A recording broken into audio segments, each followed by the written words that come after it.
बिस्मिल्लाहिर्रहमानिर्रहीम। Matric class new physics के हवाले से नई वीडियो के साथ हाजिर हैं और आज हम इंशाल्लाह यूनिट 16 इलेक्ट्रोमैग्नेटिज़म के टॉपिक्स को शुरू करने वाले हैं। यहाँ हम जिस चीज़ की बात करने वाले हैं वो एक फ़ोर्स की है और उससे रिलेटेड जो कुछ भी है इलेक्ट्रोमैग्नेटिक फ़ोर्स। ठीक है, तो जैसा कि नाम से ज़ाहिर है कि इलेक्ट्रोमैग्नेटिक फ़ोर्स यहाँ जो है बेसिकली दो चीज़ों का जिक्र होता है, वो ये कि इलेक्ट्रिसिटी और मैग्नेटिक फोर्स का। ठीक है, मैग्नेटिज़म का।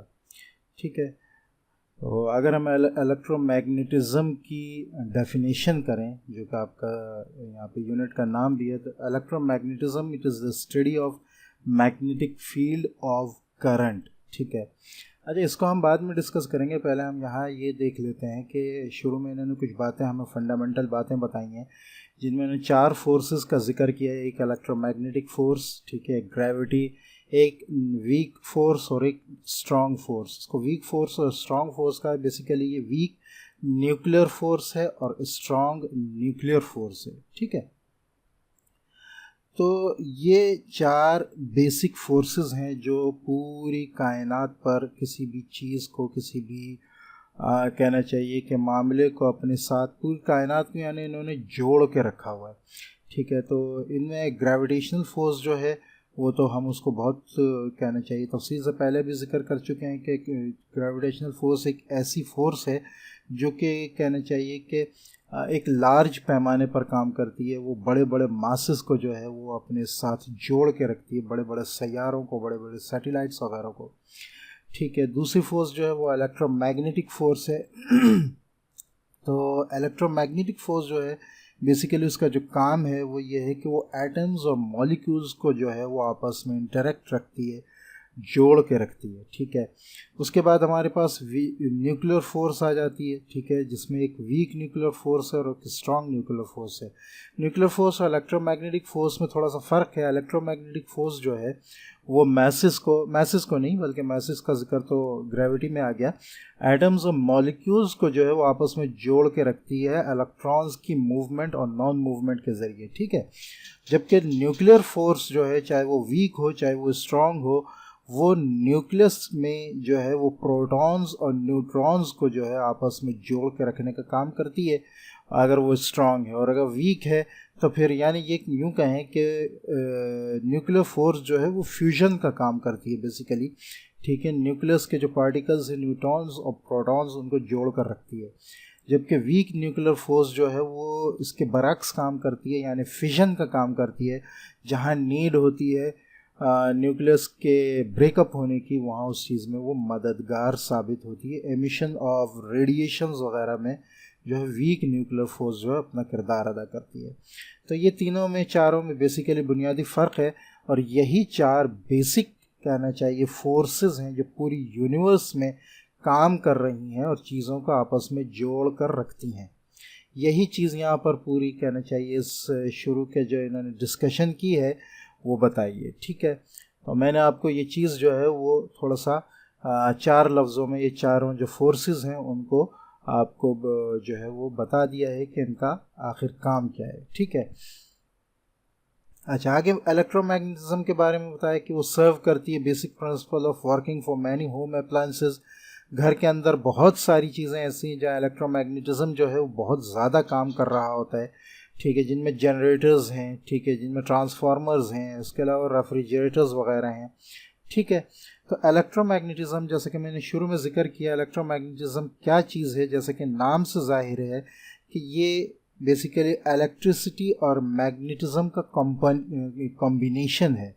ठीक है, electromagnetism is the study of magnetic field due to current. ठीक है, करंट की वजह से, इलेक्ट्रिक करंट की वजह से एक मैग्नेटिक फील्ड जो है वो प्रोड्यूस होती है। तो उस मैग्नेटिक फील्ड को जो इलेक्ट्रिक की वजह से पैदा हो रही है हम इलेक्ट्रोमैग्नेटिज्म, ठीक है, कहते हैं, या इलेक्ट्रोमैग्नेटिक फील्ड कहते हैं उसकी फील्ड को। ठीक है, तो ये इलेक्ट्रिक एप्लायंसेस में बहुत ही ज़्यादा काम आती है, बहुत ही ज़्यादा यूज़ होती है। तो यहाँ पर यही बात बताई गई है कि स्टूडेंट जो है वो जब ये हमारा जो ये यूनिट हो जाएगी तो वो बेसिक बहुत सारी इसकी चीज़ों को, इसके फैक्ट्स को जो है वो समझने के काबिल हो जाएंगे।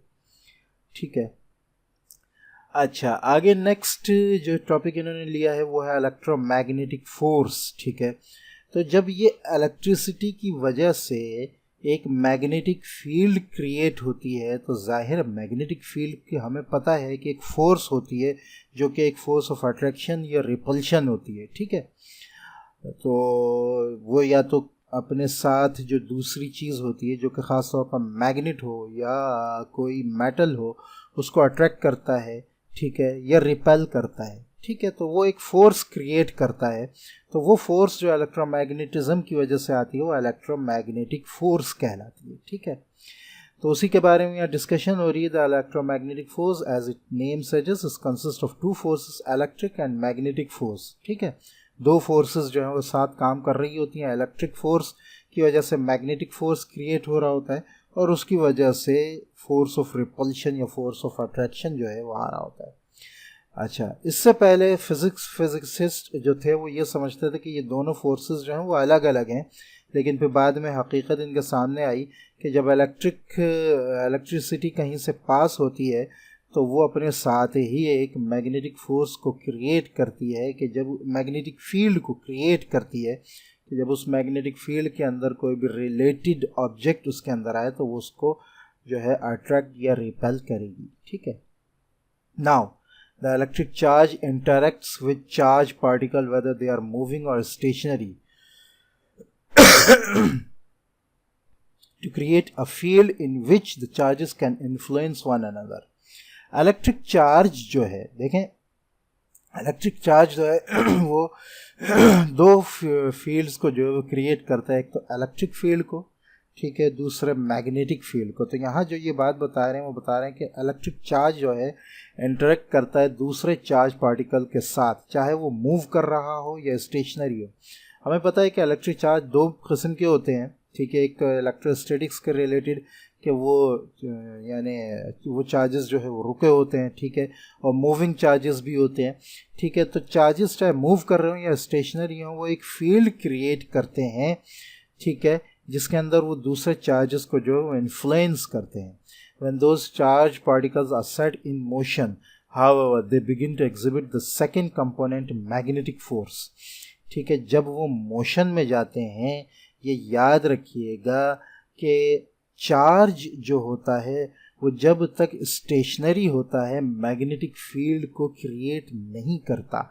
ये दोबारा और इसको बिल्कुल जहन में जो है वो कहना चाहिए कि याद करके रखें कि जब तक चार्ज स्टेशनरी है वो सिर्फ इलेक्ट्रिक फील्ड क्रिएट करेगा, लेकिन जैसे ही वो मूवमेंट में आता है वो अपने साथ इलेक्ट्रिक फील्ड के साथ साथ मैग्नेटिक फील्ड भी क्रिएट करने लगता है।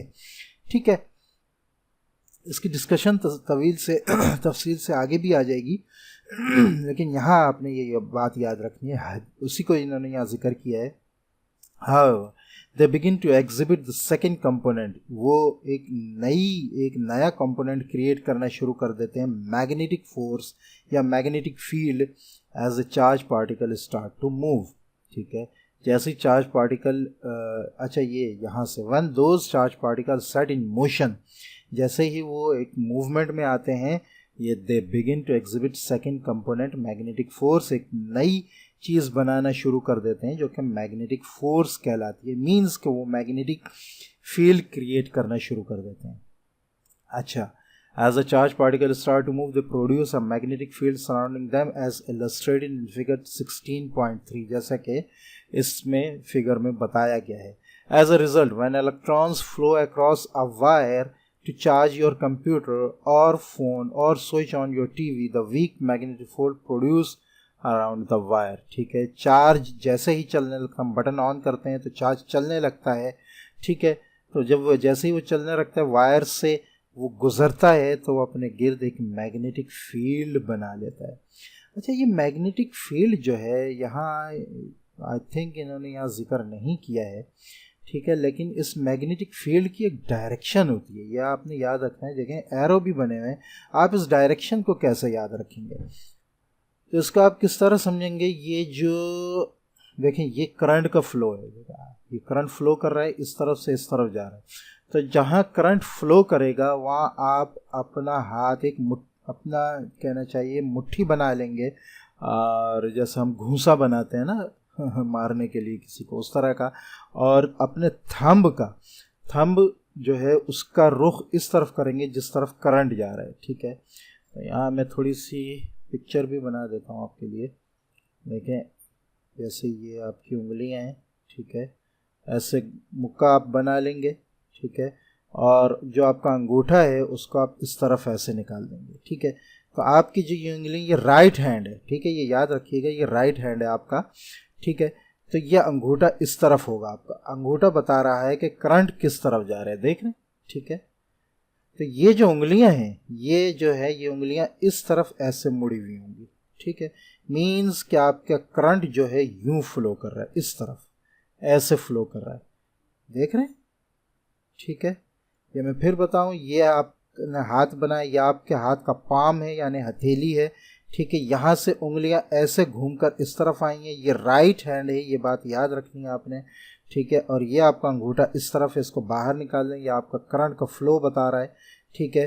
तो ये जो उंगलियां जिस साइड मुड़ी हुई हैं, ये आपको मैग्नेटिक फील्ड बताएंगी इसकी, कि मैग्नेटिक फील्ड किस तरह क्रिएट हो रही है, ठीक है।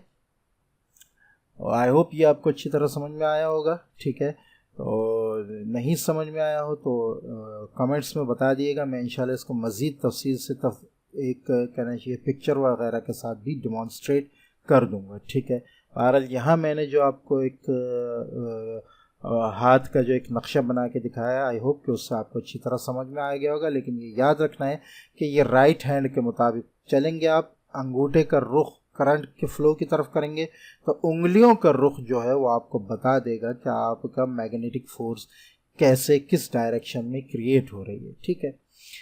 आगे इन्होंने ये डिस्कस करें magnetic effect of steady current, ठीक है। You can demonstrate the magnetic field around the current carrying conductor by doing an experiment.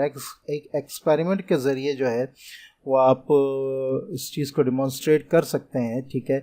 एक कहना चाहिए कि पास इलेक्ट्रिक कैरिंग कंडक्टर, एक कंडक्टर जो है वो पास करें एक कार्डबोर्ड से, और उस कार्डबोर्ड पर आप कंपस लगा दें, ठीक है, बहुत सारे कंपस रख दें। जैसे ही आप उसमें से करंट को पास करेंगे तो उसमें से जो कंपस की जो नीडल्स हैं वो इलेक्ट्रोमैग्नेटिक यानी मैग्नेटिक फोर्स, मैग्नेटिक फील्ड की डायरेक्शन में मूव करना शुरू कर देंगी, ठीक है। तो उससे पता चलता है कि ये जो करंट यहाँ से जो गुजर रहा है एक फोर्स क्रिएट कर रहा है, जिसकी वजह से कंपस जो है वो मूवमेंट में आ गया, और यही फोर्स जो है, यही फील्ड जो है वो इलेक्ट्रोमैग्नेटिक फोर्स या इलेक्ट्रोमैग्नेटिक फील्ड कहलाती है। अब अगर यहाँ आप देखें तो आपने ये करंट का फ्लो नीचे से ऊपर की तरफ जा रहा है, तो आप राइट हैंड अगर बनाएं अपना यहाँ पर, ठीक है, तो उसमें इसी तरह उंगलियाँ आपकी ऐसे घूम कर आ जाएंगी यूँ आगे की तरफ, ये आपकी हथेली आ जाएगी और अंगूठा आपका ऊपर की तरफ हो जाएगा। ये याद रखें कि ये आपका राइट हैंड होना चाहिए। तो आपकी जो उंगलियां हैं, उंगलियों का रुख आपको बता रहा होगा कि इलेक्ट्रोमैग्नेटिक फील्ड की डायरेक्शन क्या है, वो यही है जहां कंपास की जो नीडल्स जो हैं जिस साइड मूव करना शुरू कर देंगी, ठीक है। तो यहाँ पर जो है इसी एक्सपेरिमेंट को जो है ये डिटेल से यहाँ पर बताया गया है, इसको डेमोन्स्ट्रेशन को, कि इससे हमें पता चलता है कि जो करंट किसी कंडक्टर से पास हो रहा है वो एक इलेक्ट्रोमैग्नेटिक फील्ड जो है वो क्रिएट कर देता है, ठीक है। अब उसकी इलेक्ट्रोमैग्नेटिक फील्ड, उस फील्ड की डायरेक्शन क्या होती है? The magnetic field direction around a current carrying conductor can be determined using the Fleming's right hand rule for conductors. Fleming एक साइंसदान था, ठीक है, उसने एक रूल बनाया था कंडक्टर्स के लिए इलेक्ट्रोमैग्नेटिक फील्ड की डायरेक्शन को देखने के लिए, ठीक है। तो ये उसकी तस्वीर बनी है, आई थिंक इन्होंने इसको यहाँ तफसील से जिक्र नहीं किया है, लेकिन यहाँ अगर आप देखें तो यहाँ दो तीन चीज़ें हैं। आप अपने हाथ से जब बनाएंगे राइट हैंड के ज़रिए इसको, ठीक है, तो यहाँ तीन चीज़ें देखें। ये अंगूठा जो है वो ऊपर की तरफ इशारा कर रहा है, मैग्नेटिक फील्ड जो है वो सामने की तरफ इशारा कर रही है, आगे की तरफ, और डायरेक्शन ऑफ करंट जो है वो आपके बाएं तरफ होगा, क्योंकि ये राइट हैंड है तो डायरेक्शन ऑफ करंट आपके बाएं तरफ होगा, मैग्नेटिक फील्ड आपके सामने की तरफ होगी, डायरेक्शन ऑफ फोर्स जो इसकी वजह से क्रिएट हो रही है वो आपके ऊपर की तरफ होगी, ठीक है।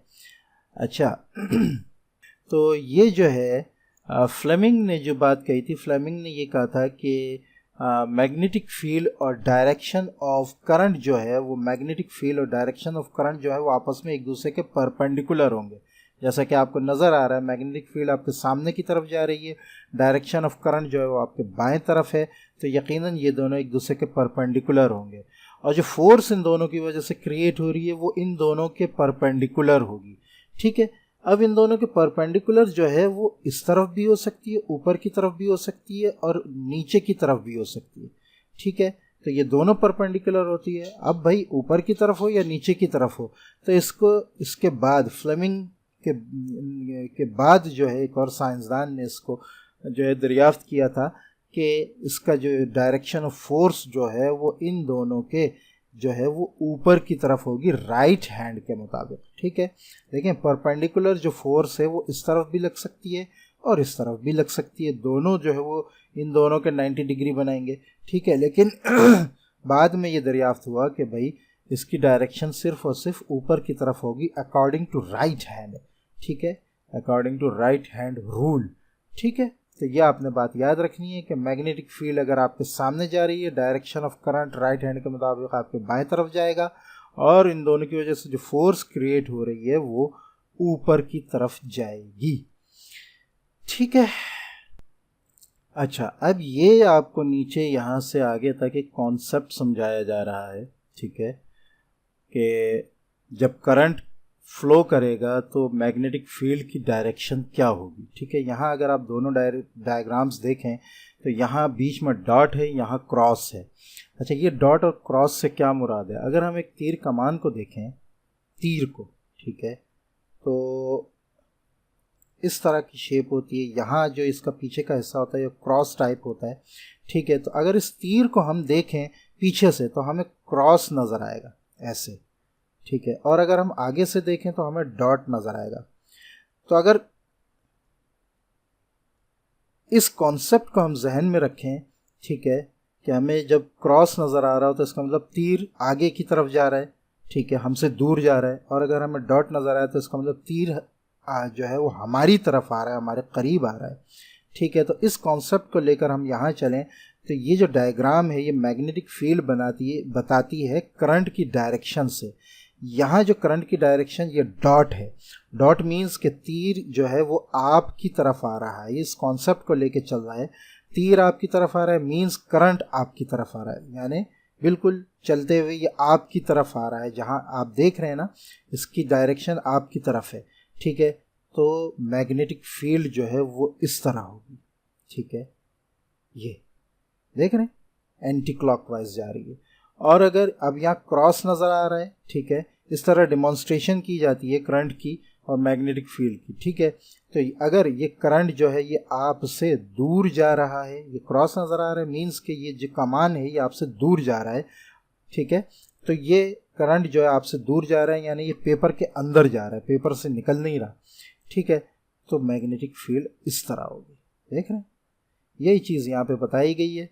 ठीक है, this indicates that the electric current is traveling in your direction. ये the magnetic field's direction is indicated by current circular arrows. आगे बता रहे हैं when electric wires carrying alternating currents, this principle is important. इस चीज़ का ख्याल रखा जाता है। This is due to the fact that the positioning of wires known as lead dress has an impact on the operation of a circuit. ठीक है, तो wires की पोजीशनिंग का ख़ास ख्याल रखा जाता है।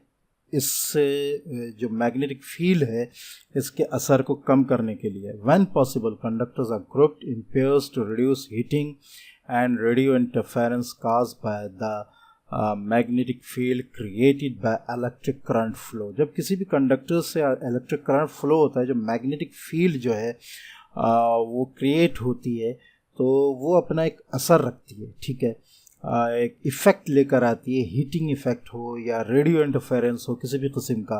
ठीक है, तो उसको कैंसिल करने के लिए क्या किया जाता है, टू हेल्प रिड्यूस, ठीक है, to help reduce this heating effect, इस हीटिंग इफ़ेक्ट या रेडियो इंटरफेरेंस इफ़ेक्ट को जो है वो रिड्यूस करने के लिए NEC requires that wires be run in pairs. Wires को जो है वो रन किया जाता है पेयर्स में। पेयर से मुराद एक वायर नेगेटिव है, एक पॉजिटिव है, ठीक है। तो ये दोनों वायर्स अपने गिर्द जो है एक मैग्नेटिक फील्ड क्रिएट कर रही हैं जो इंटरफेयर कर सकती हैं किसी भी रेडियो मामले में या हीटिंग इफेक्ट क्रिएट कर सकती हैं। तो जब इनको करीब किया जाता है या ट्विस्ट किया जाता है तो इनकी जो जैसे कि एक पॉजिटिव जो है वो करंट है, एक नेगेटिव करंट है इन दोनों में से, तो उनका इम्पैक्ट भी जो है वो पॉजिटिव नेगेटिव होता है। जब ये एक दूसरे के करीब होते हैं तो ये एक दूसरे को कैंसल आउट कर देते हैं, जिसकी वजह से इनका रेडियो इंटरफेरेंस या हीटिंग इंटरफेरेंस जो है वो या तो बिल्कुल ही ख़त्म हो जाता है या बहुत कम हो जाता है। तो यही बात यहाँ पर बताई गई है। तो help produce this heating effect the NEC code requires that wires be run in pairs, ठीक है, के पास जो तारे हैं उनको ट्विस्ट करके जोड़ के जो है वो गुजारा जाए ताकि उनका जो इलेक्ट्रोमैग्नेटिक फील्ड जो बन रही है उसके असर को कम से कम किया जा सके आपस में कैंसल आउट करने के जरिए।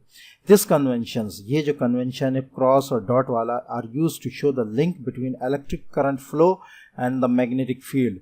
द डॉट रिप्रेजेंट्स, डॉट जो बताता है current arrow head towards you, ठीक है, कि करंट जो है वो आपकी तरफ आ रहा है।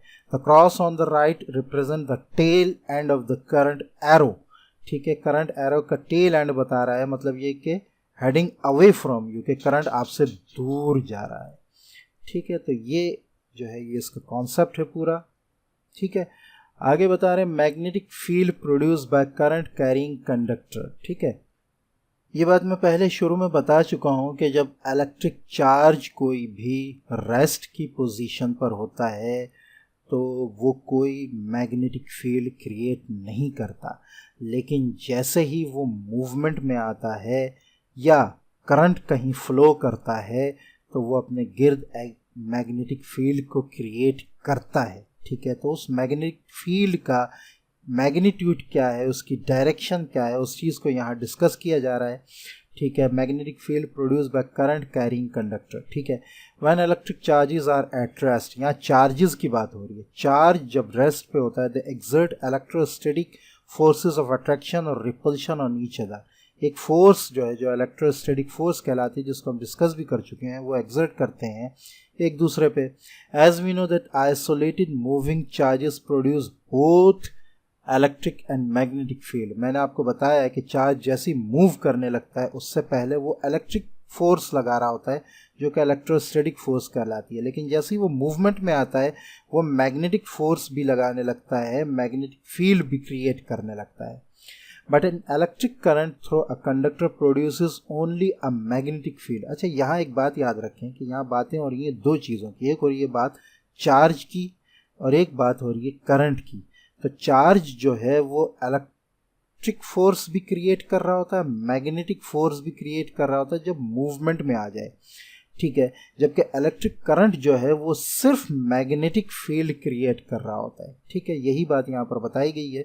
But an electric current through a conductor produces only a magnetic field because the electric field of moving electrons is neutralised by the field of the fixed protons in the conductor. उनकी जो electric field है वो neutralise की जा चुकी होती है, ख़त्म की जा चुकी होती है प्रोटॉन्स की फील्ड की वजह से जो कि कंडक्टर के अंदर मौजूद है, ठीक है। तो बस आपने ये बात याद रखनी है कि चार्ज जो होता है वो जब रेस्ट में होता है तो इलेक्ट्रोस्टैटिक फोर्स लगा रहा होता है, और जब वो मूवमेंट में आता है तो वो इलेक्ट्रिक फोर्स यानी इलेक्ट्रोस्टैटिक फोर्स और मैग्नेटिक फोर्स दोनों लगा रहा होता है। जबकि इलेक्ट्रिक करंट जो है वो सिर्फ मैग्नेटिक फोर्स लगा रहा होता है, ठीक है। Now the magnetic field around a magnetic moving charge is a vector quantity symbolised by B. Electromagnetic field, the magnetic field जो है एक मूविंग चार्ज के गिर्द ये एक वेक्टर क्वांटिटी है। हम देखते आ रहे हैं कि मैग्नेट की एक फील्ड होती है, एक डायरेक्शन होती है, तो ज़ाहिर है ये वेक्टर क्वांटिटी होगी।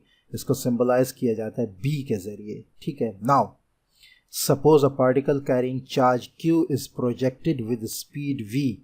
देखें स्पीड वी का यहाँ जिक्र हो रहा है, मीन्स के मूवमेंट ज़रूरी है। जब तक चार्ज की मूवमेंट नहीं होगी उसके अंदर मैग्नेटिक फील्ड क्रिएट नहीं होगी।